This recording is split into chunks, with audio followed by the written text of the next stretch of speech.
দর্শক, বাংলাদেশের রাজনীতি ক্ষণে ক্ষণে বদলে যাচ্ছে। কখনো খেয়াল করেছেন কয়েকদিন আগেও জামাত শিবিরকে নিয়ে বিএনপি বা অন্যরা অনেক বাজে মন্তব্য করছিল এবং থোড়াই কেয়ার করছিল না। মনে হচ্ছিল যে বিএনপি খুব শীঘ্রই যে ইলেকশন হচ্ছে, মন্ত্রী এমপি হয়ে যাচ্ছে সবাই, কে কোন পদ নেবে, কোন মন্ত্রণালয়ের দায়িত্ব নেবে, এমনই একটা সিচুয়েশন তৈরি হয়েছিল। কিন্তু এবং মনে হচ্ছিল যে বিএনপি খুব সহজেই নির্বাচন জিতে যাবে। কিন্তু আমরা যে ঢাকা বিশ্ববিদ্যালয়ের সহ গতকাল জাহাঙ্গীরনগর বিশ্ববিদ্যালয়ে যে ভোট দেখলাম, এখানে কিন্তু ছাত্রদল যে এর আগে খুব ভাব নিয়েছিল, এর আগে ছাত্রদলের যে অ্যাটিটিউড ছিল সেই ভাবটা কমে গেছে।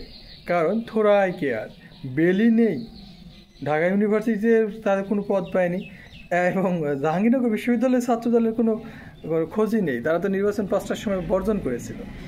এই জাহাঙ্গীরনগর বিশ্ববিদ্যালয়ে কিন্তু ছাত্র শিবির জয় জয়কার। এখান থেকে অনেক কিছু শেখার আছে। আগামী দিনে ইলেকশন সহজ হবে না। তারেক রহমান যেমন উল্লেখ করেছেন, তিনি উপলব্ধি করেছেন। একটা কথা মাথায় রাখতে হবে যে শত্রু বা প্রতিপক্ষ এদেরকে খুবই সহজ কিংবা দুর্বল ভাবা ঠিক নয়। মনে রাখতে হবে আপনার শত্রু কিন্তু আপনার বিপদের কারণ হতে পারে।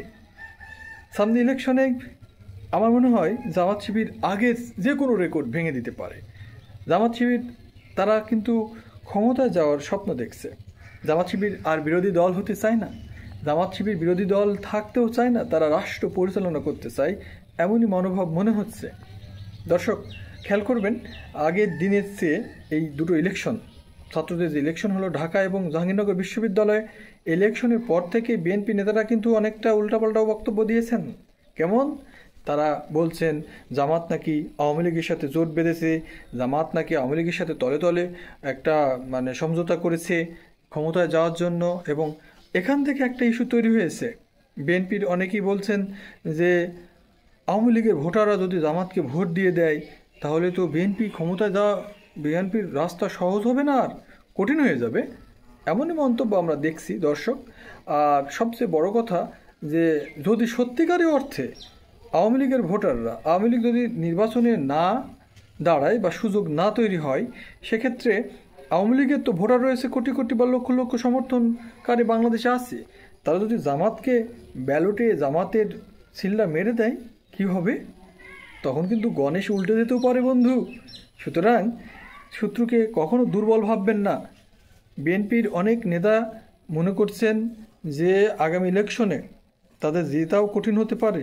যারা অন্তত নিরপেক্ষ বিশ্লেষণ করেন, বিএনপির অনেক বাঘা বাঘা নেতা রয়েছেন, কিন্তু অনেকে এর আগে কয়েকদিন আগেই তারা জামাতকে পাত্তাই দেয়নি। সুতরাং আগামী ইলেকশন খুবই কঠিন হতে চলেছে বিএনপির জন্য।